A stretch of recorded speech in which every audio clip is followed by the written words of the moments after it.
saying, as long as we continue to treat periods like it's something to be ashamed of, that is how it's going to be viewed. And there are different things that we can do to change that behavior. I know that a lot of us are grown up. There's the Leviticus the Leviticus verse that tells us that periods are unclean.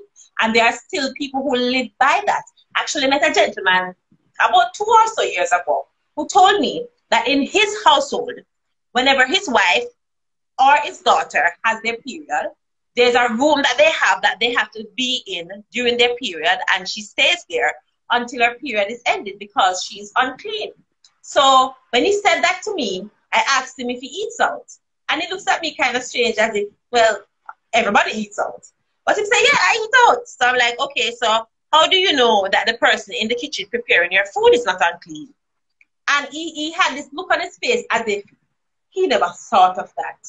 And then I even said further, and I just touched him on him hand right here, sir. I said, how you know that I am not unclean? And he pulled away him hand. And I basically said to him, you can't look at a woman this day and age and determine that she's unclean, because women are having periods and we are able to take care of our business that you don't even know we have our periods. So this whole unclean notion is something that was written by some insecure man back in the day when that verse was written. It does not apply to modern life. And not just that, he was subjecting the women that he loved. He was subjecting the women that he loved to that sort of discrimination and judgment in their own home. Can you imagine how they must feel?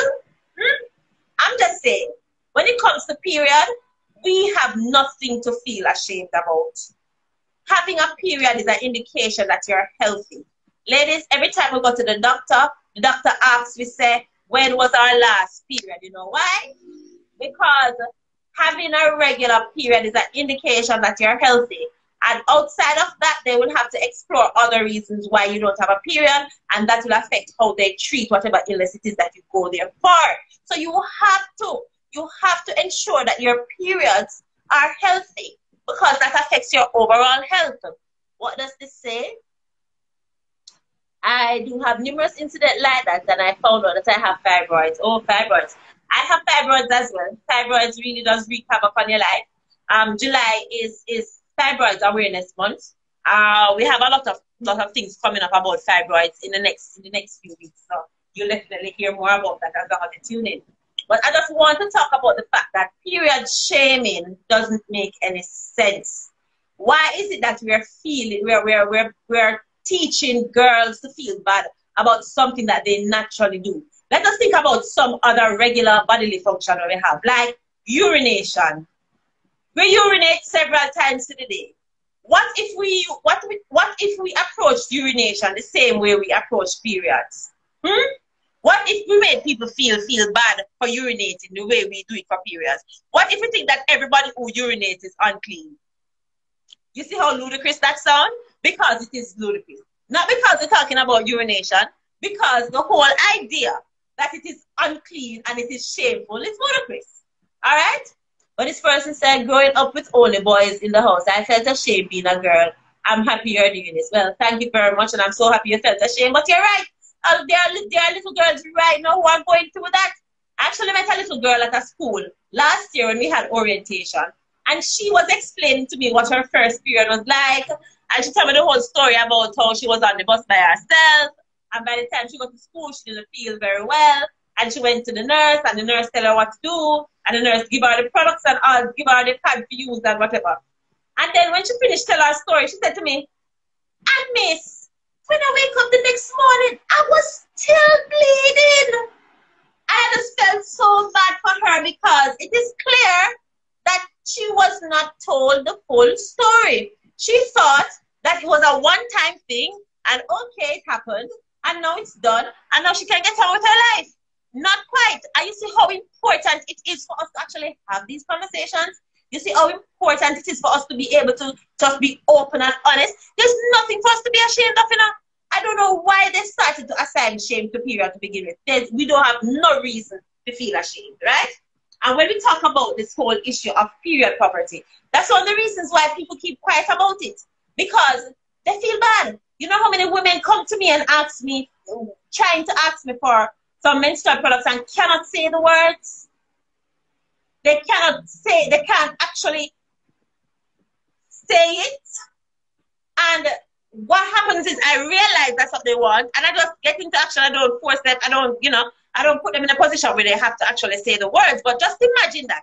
Just imagine you're so ashamed of what period is that you cannot even say the words in the face of getting help, in the face of solving your problem. You can't actually come out and ask for what you want.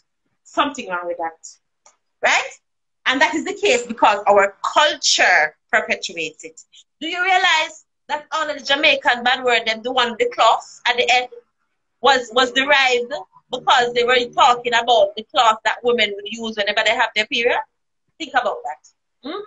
Yes, man, all of the cloth, think about them. Yes, you know them. You know the various ones, the different cloths. That is how they come about. So just by our own language, we assign shame to periods. Just by the way we refer to it, we assign shame to periods. And that is something that I really want us to stop doing. We really have to embrace the fact that we believe. So what? As a matter of fact, it's a good thing that you're bleeding. If you're not menopausal or pregnant or prepubescent, you're supposed to be bleeding. Okay? So this is something for us to definitely explore. This is something for us to definitely get past, because we can have better qualities of life if we can just jump over this one little hurdle. Stop making people feel ashamed for having a period. Okay? And for the ladies who are experiencing period poverty, who, I know what's going on, COVID happened. Periods don't stop for pandemics.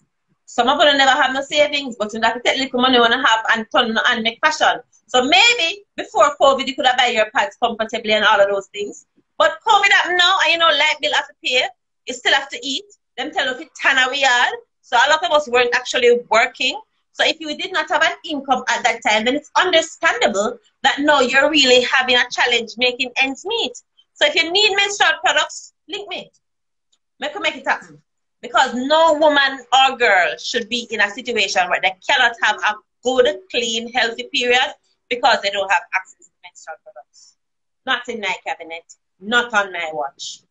All right? So remember, your period is nothing for you to feel ashamed about. You do not have to hide your period, and you certainly don't have to feel bad when you have an accident. It's called an accident. It means you did not plan for it to happen, but you can bounce back and get on with your day. I'm going to tell you a story.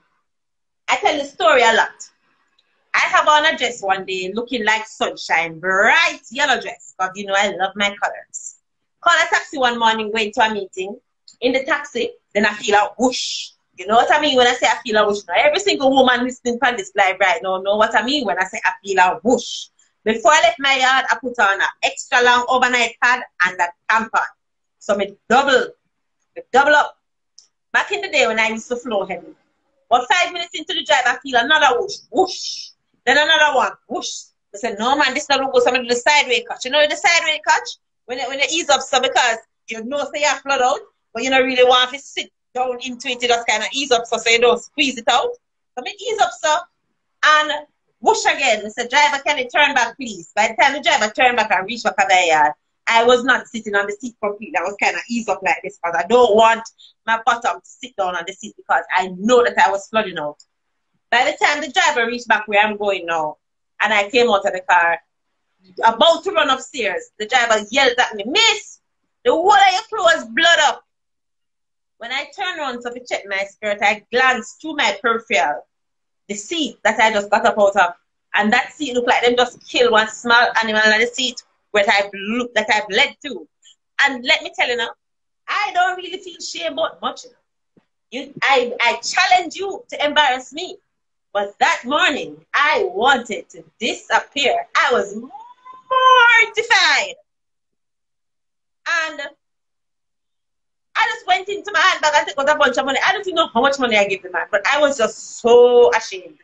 Giving the money, he said, he was very, very polite. He was very gracious. He never gave me no argument because, listen, that whole situation could have gone a completely different way. He could have told me about my mother, my father, my unborn children, my giants, all part of me.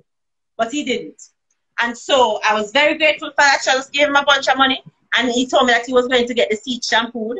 And by the time I got upstairs, the entire pad that less than 15 minutes ago I changed, overnight extra long, was full from end to end. And the tampon was soaked all the way through. That is how hard I was flowing at the time.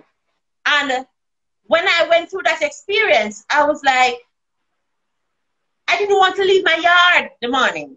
I called in to the meeting that I was supposed to be going to, and I had to reschedule the meeting, but I was mortified. So that whole experience just smashed up my entire day. So I just wanted to tell that story so you can understand that there's really no separating period from mental health, because it affects it. Your period affects your mental health. How many of you have your period and you just feel irritable that day? Your system, that you eat, you don't really have no appetite, you're going about to work, the light too bright, people drinking something and it smells weird, and you just feel annoyed. Hormones. All the hormones coursing through your vein, and it affects your mood, it affects your appetite, it affects your temperature.